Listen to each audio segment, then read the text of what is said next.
Maine, Episode 1. Welcome, dear listeners, to USA, Myths and Legends. This is Episode 1, where we begin our journey into the eerie and captivating tales that whisper through the very fabric of America.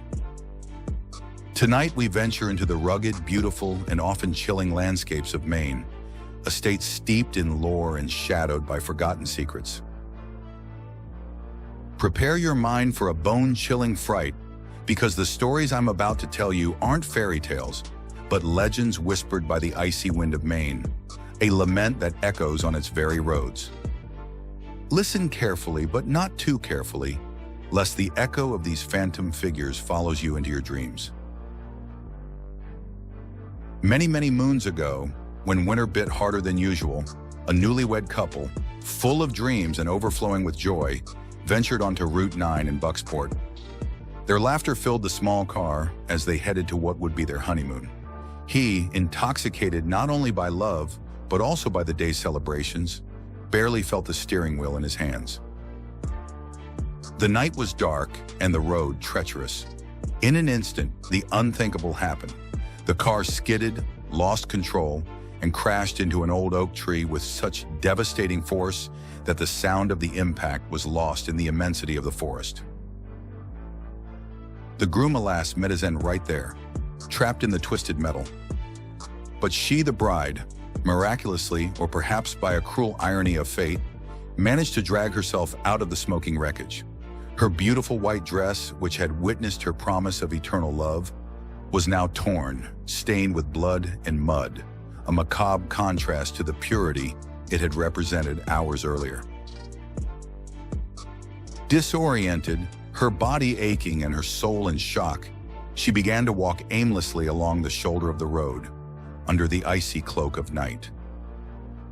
Every step was agony, but hope impelled her to continue, longing for a light, a help that never came. The next morning, dawn found her body. She was there, inert, frozen, her face pale as snow and her hands rigid, clutching at air she no longer felt. Her last breath had dissipated in the cold dawn, leaving a void on the road. And since then, Route 9 has never been the same.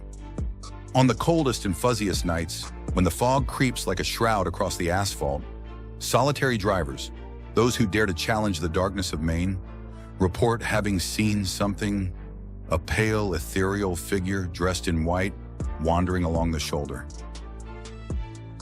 Her face is sepulchral white, her eyes empty as abysses, and her presence colder than the night air when her life was extinguished. Many, moved by compassion, stop, thinking she is an unfortunate traveler who needs help. But as they approach, as they try to offer a hand, the figure vanishes, dissolves into the air like a wisp of fog, leaving behind a trail of intense cold and a feeling of profound sadness that chills to the bone. It is said to be the spirit of the bride, trapped in an eternal cycle of her last and tragic night, tirelessly searching for someone to help her, a help she could never reach in life. I was in my truck one night. It was pouring rain and the wind howled like a tormented soul. Suddenly, on the shoulder, I saw her, a woman dressed in white. I thought she was a tourist, maybe, who had had an accident, so I stopped.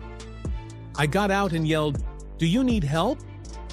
She turned around slowly, as if pulled by an invisible thread, and looked at me. Her face was white as fresh snow, and her eyes, my God, her eyes were like black holes that sucked your soul. I couldn't move. I was paralyzed by terror. Then she simply vanished into the air. The cold I felt at that moment, it was as if winter itself had entered me. I can still feel that cold.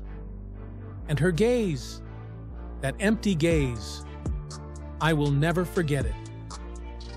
It follows me in my nightmares.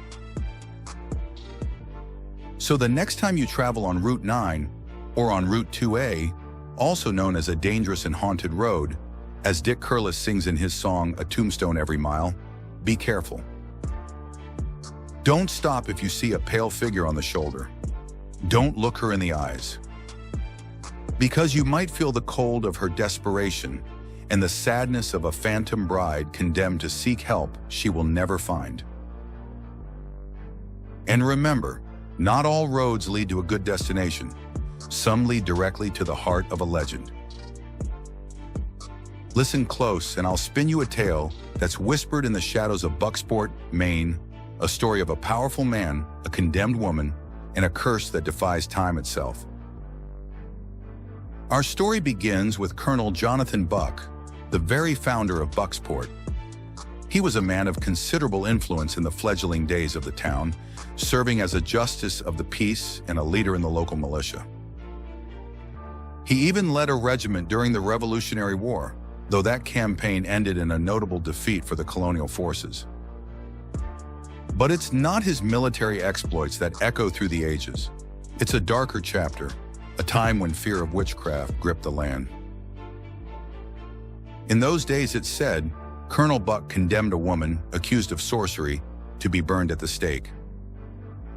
Some whisper that she was his mistress, and he sought to protect his reputation from the stain of adultery.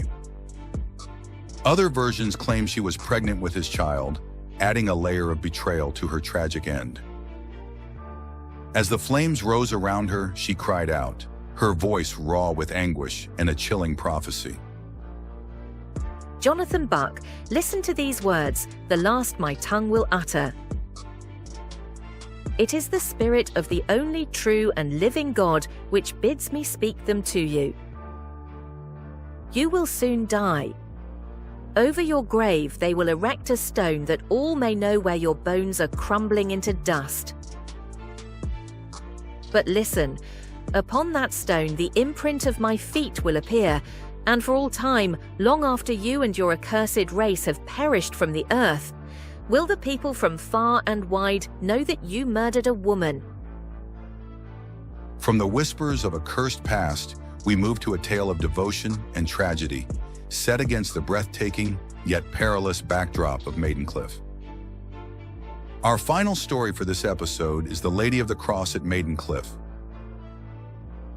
High above the shimmering waters of Penobscot Bay, near the town of Camden, stands Maiden Cliff, a sheer precipice that has long captured the imagination and respect of those who behold it. It's a place of stunning beauty, but also a place that holds a somber legend, marked by a simple cross that stands as a memorial to a life lost. Our story centers around a young woman, some say her name was Elvira, who lived in the area in the mid-19th century.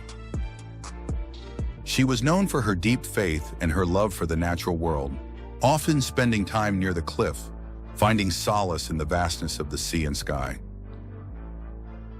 One fateful day, it said, Elvira was on the cliff, perhaps lost in prayer or simply admiring the view. The details of exactly what happened are shrouded in the mists of time and legend, but the tragic outcome is clear. Whether it was a sudden slip, a strong gust of wind, or some other unforeseen event, Elvira fell from the cliff to her death below. The community was heartbroken by the loss of this devout young woman. In her memory and as a testament to her faith, a cross was erected at the spot where she fell. This cross, though replaced over the years due to weathering, has remained a prominent landmark on Maiden Cliff, a silent reminder of the tragedy and the enduring spirit of Elvira. The legend of the Lady of the Cross serves as a cautionary tale about the dangers of the cliff, but also as an inspiration, highlighting the power of faith and the lasting impact of a life lived with devotion. Visitors to Maiden Cliff today still see the cross, and perhaps if they listen closely to the wind and the waves, they can feel the presence of the young woman whose story is forever etched into the landscape of Maine. And with the tale of the Lady of the Cross, we bring this first episode of USA Myths and Legends to a close. We've journeyed through the chilling legends of Maine, from phantom brides to enduring curses and tragic devotion. Join us next time as we keep exploring the myths and legends of Maine. Until then, keep an ear open for the whispers of the past, and remember that every state has its stories waiting to be told. Good night and sweet dreams. Or perhaps not too sweet,